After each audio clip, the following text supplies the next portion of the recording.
Extract 1. Questions 1 to 12. For questions 1 to 12, complete the following notes with a word or short phrase. You now have 30 seconds to look at the notes.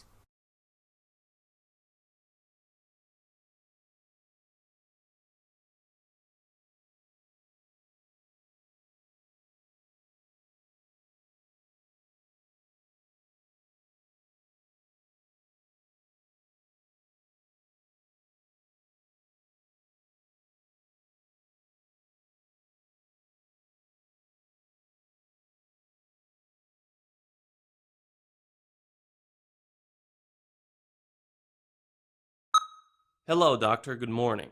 Good morning. Please be seated. May I know your problem? Well, doctor, I have multiple issues with my teeth due to severe dental disease. I have had many of my teeth removed.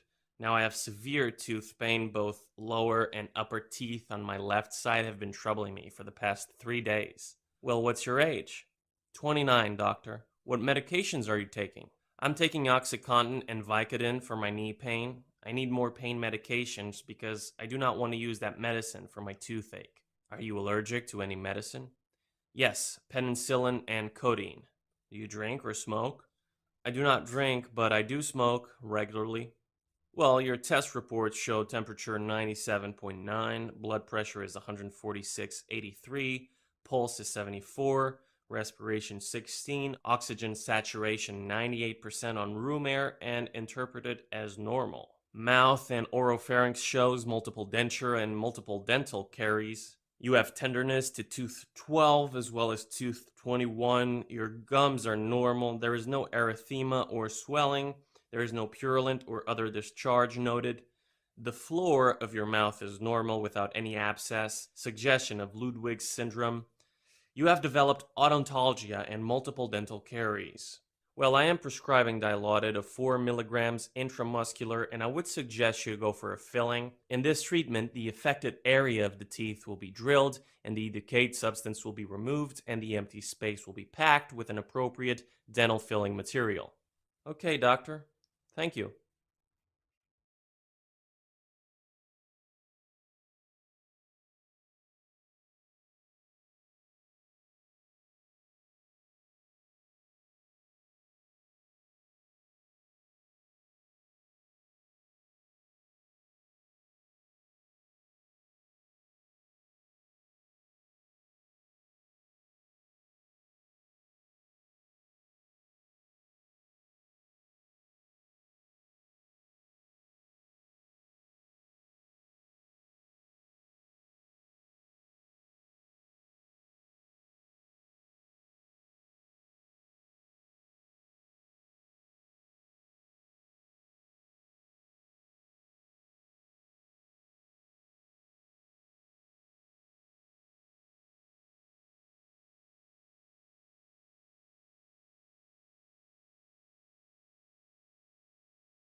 Extract 2.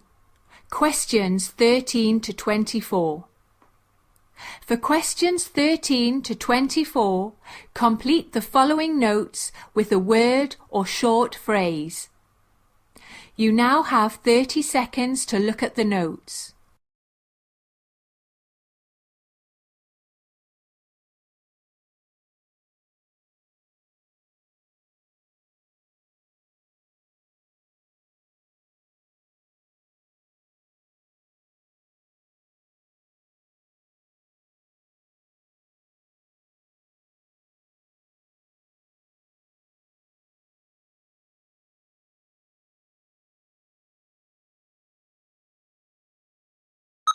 Hello, doctor. Good morning. Good morning. What's your problem? Well, doctor, I have intolerance to allergies, inhalant and environmental allergies. What's your age? 36. Okay, do you get any kind of reactions like an itchy rash, throat or tongue swelling, shortness of breath, vomiting, lightheadedness, and low blood pressure? Clinically, these symptoms show the presence of anaphylaxis. No, doctor. Or else, do you get itchy red welts called angioedema that develop on your skin? No, doctor. Are you taking any medication for allergies? No, doctor. May I know your past medical history? 6 months back, when I was under dialysis due to renal failure, I had an acute event of perioral swelling, etiology uncertain. The diagnosis results showed that the allergic reaction was due to Keflex that was used to treat a cellulitis dialysis shunt infection. What medications are you taking now? I am taking atenolol for controlling my blood pressure, sodium bicarbonate, Lovatsa, and Dialovite. I didn't have any other issues upon my treatment and discharge. That included corticosteroid therapy and antihistamine therapy and monitoring. What were the surgeries performed? Perm cath insertion 3 times and peritoneal dialysis. Are you allergic to any medications? Yes, heparin causes thrombocytopenia. Do you drink or smoke? No, doctor. May I know your family history of diseases? My family members have severe heart disease, carcinoma, and food allergies. Well, your test report shows your blood pressure is 128/78, pulse 70, temperature is 97.8, weight is 207 pounds, and height is 5 feet 7 inches. I suspect you have developed acute anaphylaxis. I would suggest you to go for a radioallergosorbent test, a blood test using radioimmunoassay test to investigate specific IgE antibodies to determine the substances the subject is allergic to. I shall recommend further treatment and medications upon the test results. If the test report shows any specific food or inhalant allergen that is found to be quite high on the sensitivity scale, I would likely recommend that you avoid the offending agent. Right now, I would recommend you to stop further usage of cephalosporin antibiotics, which may be the cause of your allergic reaction, and I would consider your case as an allergy. Being on atenolol, it would be very difficult to treat acute anaphylaxis. I am prescribing an EpiPen in the event of acute angioedema or allergic reaction or sensation of impeding allergic reaction, and you have to proceed directly to the emergency room for further evaluation and treatment recommendations after the administration of an EpiPen.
Part B. In this part of the test, you'll hear 6 different extracts. In each extract, you'll hear people talking in a different healthcare setting. For questions 25 to 30, choose the answer A, B or C which fits best according to what you hear. You'll have time to read each question before you listen. Complete your answers as you listen. Now look at question 25. Question 25. You hear a physician explaining the issues involved in treating lower back pain. Now read the question.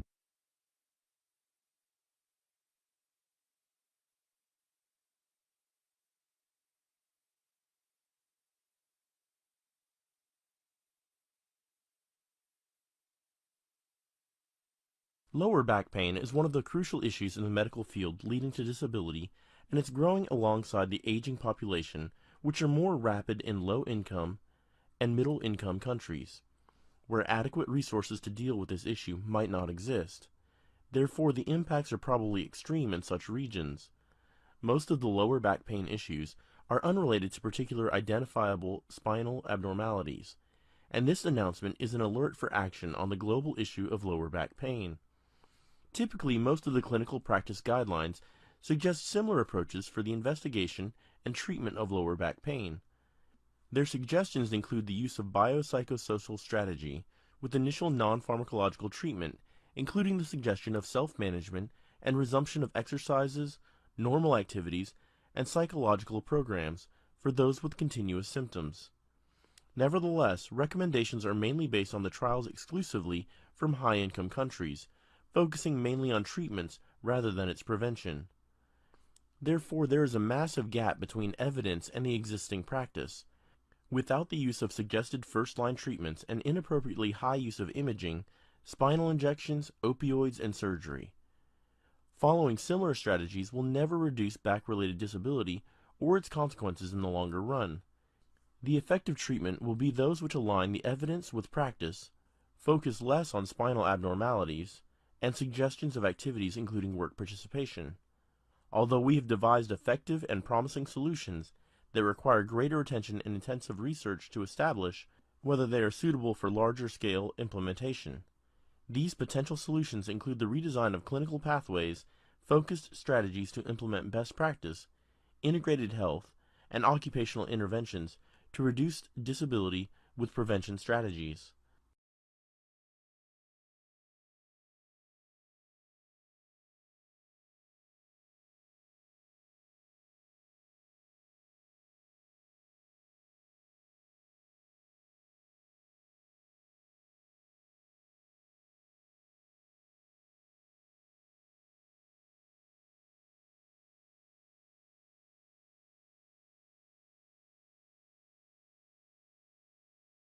Question 26. You hear a discussion about melasma and different types of melasma.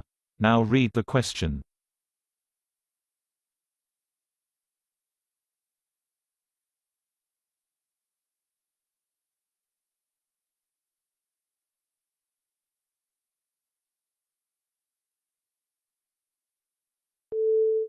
Hello, Doctor. What is melasma, and what are the types of melasma? Well, melasma is a common patchy brown, tan or blue-grey facial skin discoloration, normally seen in women during their reproductive period. It typically appears on the upper lips, upper cheeks, forehead and chin of women of 20 to 50 years of age. There are 4 types of pigmentation patterns are diagnosed in melasma: epidermal, dermal, mixed, and an unnamed type found in dark-complexioned individuals. The epidermal type is characterized by the presence of excess melanin in the superficial layers of skin. Dermal melasma is defined by the presence of melanophages throughout the dermis. The mixed type includes both the dermal and epidermal type. In the 4th type, excess melanocytes are present in the skin of dark-skinned individuals.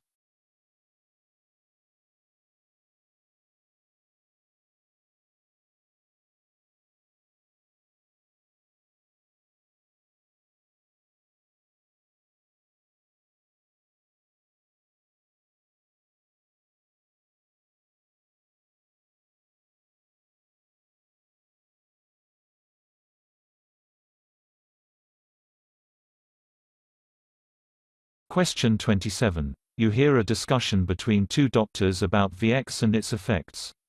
Now read the question.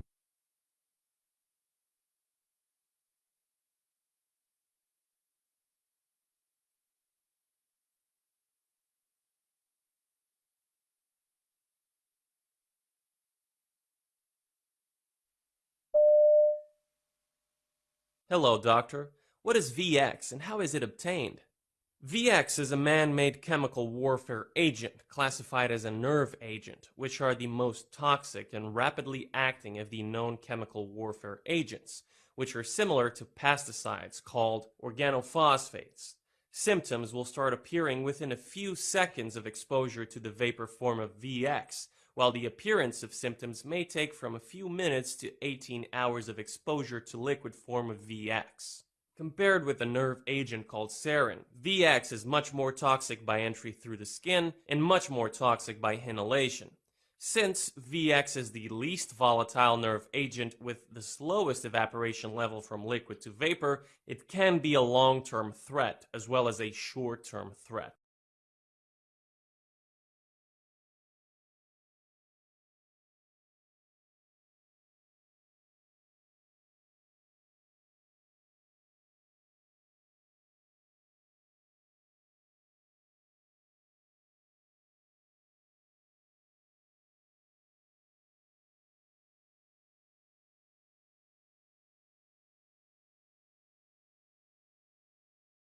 Question 28. You hear a nurse in the emergency department discussing the care of a patient with a doctor.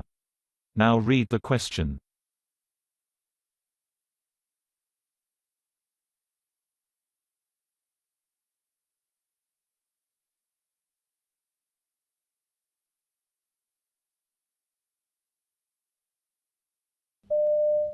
So, who have we got here? This is Adam King. He was brought in with a dislocated shoulder. He has Marfan syndrome, so we've seen him before with this.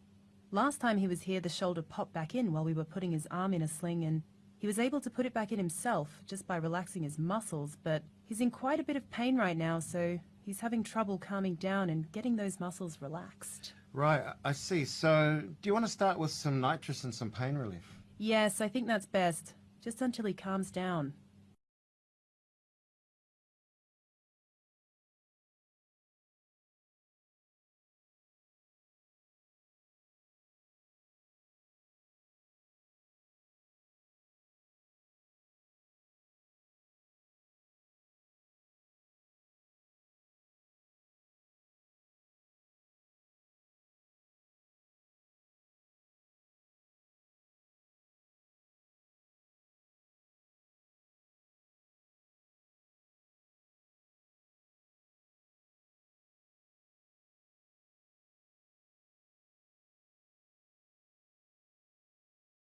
Question 29. You hear a discussion between a doctor and nurse about the cause of glioma.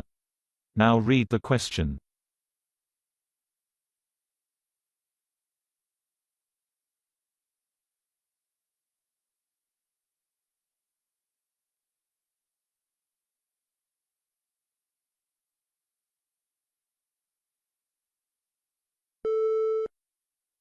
Hello, doctor. What is glioma, and what is the exact cause of glioma? Well, the exact cause of glioma is yet to be defined, although some hereditary disorders are known to increase the chances of developing these tumours.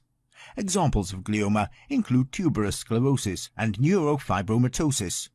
Depending on the specific type of cells involved, gliomas are categorized into different types. Ependymoma tumour arises from the ependymal cells that are found in the brain ventricles and spinal cord.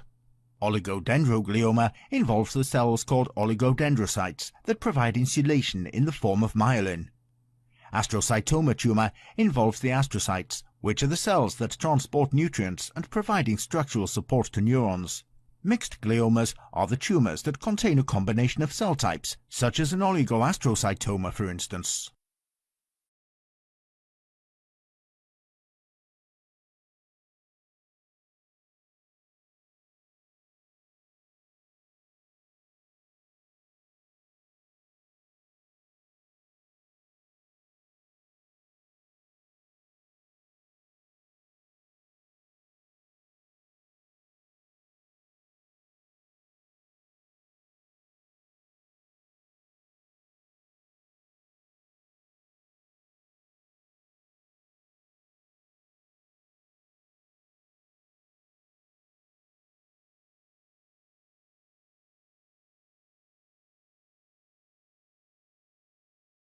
Question 30. You hear a doctor explaining to his nurse about functional gastrointestinal disorders.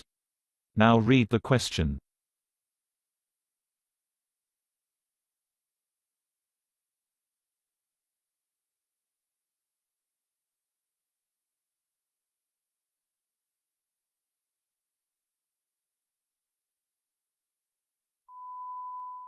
Hello, doctor. Can you explain to me about functional gastrointestinal disorders in patients? Well, functional gastrointestinal disorders is common in my daily clinical practice. This is characterized by difficulties in motility patterns and visceral hypersensitivity. If the patient is bloated and gassy, you should get them treated before the condition progresses. Bloating after meals, loose stool, constipation and gas are the minor symptoms of functional gastrointestinal disorder, while acid reflux, foul-smelling gas and abdominal distension are major symptoms of the disease. The symptoms such as foul-smelling sticky stool, hematochezia and the sense of urgency to defecate are the severe symptoms of the disease.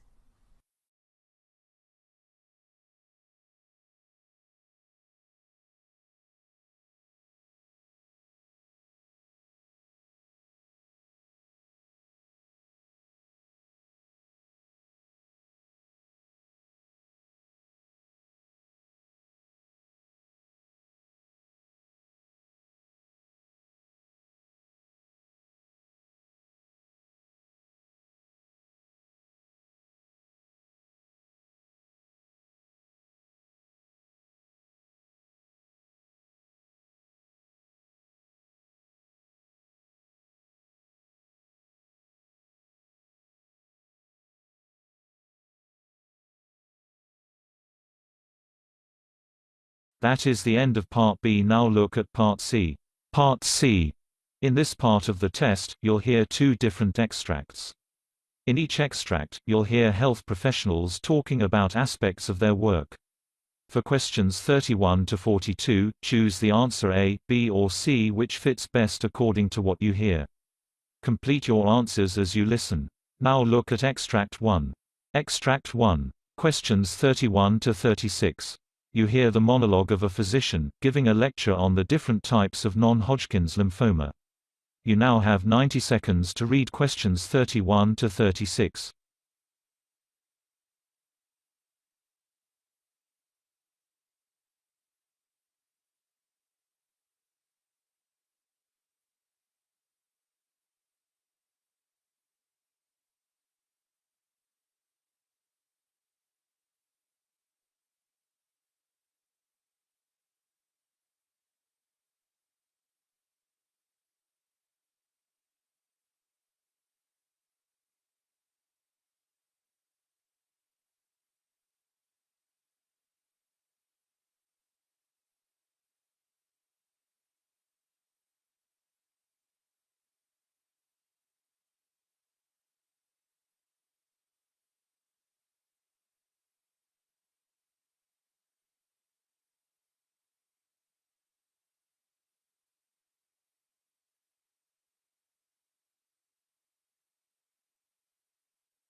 The 2 main categories of lymphoma are Hodgkin lymphoma and non-Hodgkin lymphoma. Non-Hodgkin lymphoma is a large group of diseases with different symptoms, treatments, and outcomes. The appropriate name of the type of non-Hodgkin lymphoma may include a number of descriptive terms that can be difficult to understand. Lymphomas arise from lymphocytes, a type of white blood cell, which are of 2 types, T cells and B cells. Both help in killing infectious agents, however, in slightly different ways. Based on the type of lymphocyte turned into the cancer cell, the patients may have a T cell or a B cell lymphoma. B cell non-Hodgkin lymphoma is the more common type. There are many different types of B cell and T cell lymphomas, each behaving in a different way. Pathologists performing biopsy of the tumor define the cancers in terms of grade. High-grade lymphoma cells look quite different from normal cells. They tend to grow aggressively. Low-grade lymphomas have cells that look much more similar to normal cells and multiply gradually. Intermediate-grade lymphomas fall somewhere in the middle. The behavior of these types is also described as indolent and aggressive. What the pathologist describes as a high-grade or intermediate-grade lymphoma usually grows fast in the body, so these 2 types are considered aggressive non-Hodgkin lymphoma. Surprisingly, aggressive non-Hodgkin lymphoma often responds better to treatment, and many people with aggressive non-Hodgkin lymphoma are cured if they are diagnosed early. The most common kind of aggressive lymphoma is diffuse large B-cell lymphoma. On the other hand, low-grade non-Hodgkin lymphoma grows gradually, and these lymphomas are therefore called indolent non-Hodgkin lymphoma. This group of non-Hodgkin lymphoma doesn't give rise to too many symptoms, but they are also long-standing and are less likely to be cured. The most common kind of indolent lymphoma is follicular lymphoma. At times, indolent lymphomas can transform into more aggressive. The majority of lymphomas are nodal lymphomas. That means they originate in the lymph nodes. However, it is possible for lymphomas to arise from anywhere else.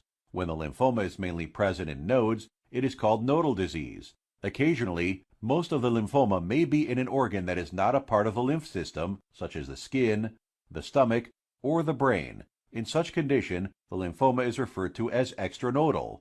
Therefore, nodal and extranodal refer to the primary site of the disease. A lymphoma can develop in a lymph node and then involve other parts at a later stage. However, in such a case, it is still considered a nodal lymphoma, but is said to have extranodal involvement. In follicular lymphoma, the cancer cells arrange themselves in spherical clusters called follicles.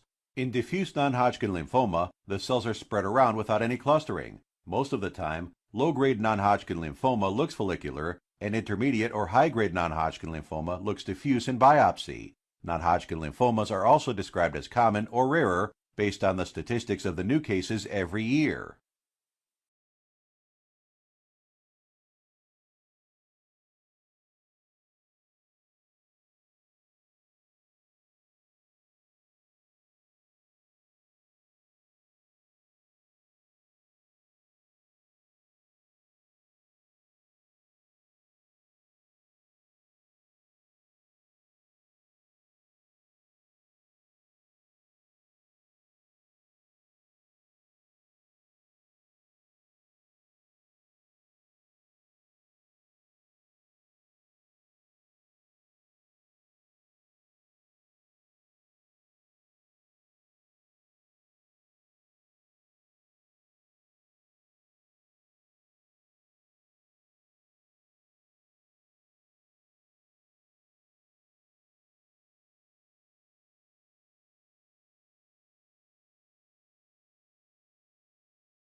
Now look at Extract 2. Extract 2. Questions 37 to 42. You hear a physiotherapist called Chris Maloney giving a presentation about treating a high jumper with a knee injury. You now have 90 seconds to read questions 37 to 42.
Hello, I'm Chris Maloney, a physiotherapist specialising in sports injuries, and I'd like to present a case study to give you an idea of the sort of work I do. It features a very successful high jumper in her mid-20s who was referred to me with severe pain in her right knee, and that's the leg she takes off from when she jumps. What's more, when she stepped up her training in preparation for a big competition, the pain worsened, and she'd been forced to pull out of the event. After that, she'd taken several months off training to rest and get treatment from various therapists. To her dismay, however, not only did the pain continue, it actually got worse, meaning she was unable to do any strength training, let alone jump-specific work. By the time I saw her, she was on the verge of giving up, having lost virtually all belief in her ability. My initial assessment quickly confirmed patellar tendinitis in the affected knee, accompanied by some swelling and significant tenderness over the lower part of the kneecap. This wasn't difficult to diagnose. I also noted that she was slightly overweight for her height and had rather flat feet, but that's not so unusual in high jumpers. Further assessment revealed that the gluteal muscles connecting the hips and thighs were considerably less sturdy than you'd expect in an athlete of this calibre, and both the lateral retinaculum connecting the patella to the femur and the iliotibial band, the ligament running down the outside of the thigh, were tight and tender. As a first stage, I was keen to show I could help by relieving some of the pain. So I worked at loosening her lateral retinaculum to see how much of the tendon pain was due to inflammation and how much came from restriction of normal patellar movement. This manipulation and massage instantly cleared the pain she'd felt while doing a single leg dip exercise, where you stand on one leg and bend the knee. This indicated that her tendon pain was most likely due to patellofemoral joint dysfunction, caused by muscle imbalance and poor biomechanics, and not by an active inflammatory process or partial tear in her patellar tendon. So an MRI scan wasn't needed. The treatment continued along similar lines for some weeks, with loosening of the lateral retinaculum and deep tissue massage of the iliotibial band and other muscles. One option at this point was something called taping. This is a way of reducing pain so that athletes can continue with strength exercises. But it seemed clear from early on that we shouldn't put taping on this patient's patella and tendon until she started jumping again. She was getting pain relief and progress simply from the manual techniques, and taping might have led to problems later on. Athletes often become dependent on tape and other accessories. In other words, instead of aiming for 100% muscle strength and joint position control, they settle for 80% plus artificial support. The patient also had a specially designed program of gym activities. Although she needed to restore power to those muscles affected by inflammation and tenderness, the priority was to get her posture and alignment right. She started by doing double leg squats with her back to a wall in front of a mirror so that she could see whether her feet were arched and if her knees were over her feet. She also did squats while squeezing a ball between her knees. There was light leg press work, followed by single leg stance work, first static, then on wobble boards and with elastic resistance.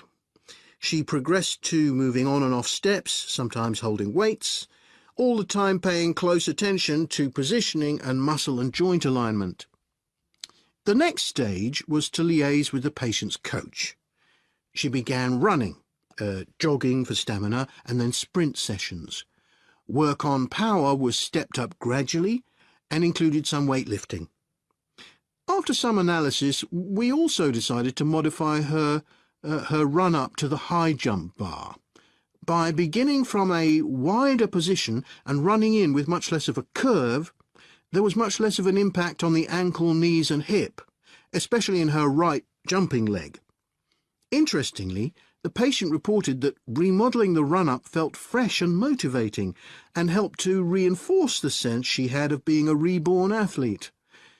Once the rehabilitation process was complete, she was able to compete without pain and free of any reliance on taping or knee strapping. So, before I go on...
That is the end of Part C. You now have 2 minutes to check your answers.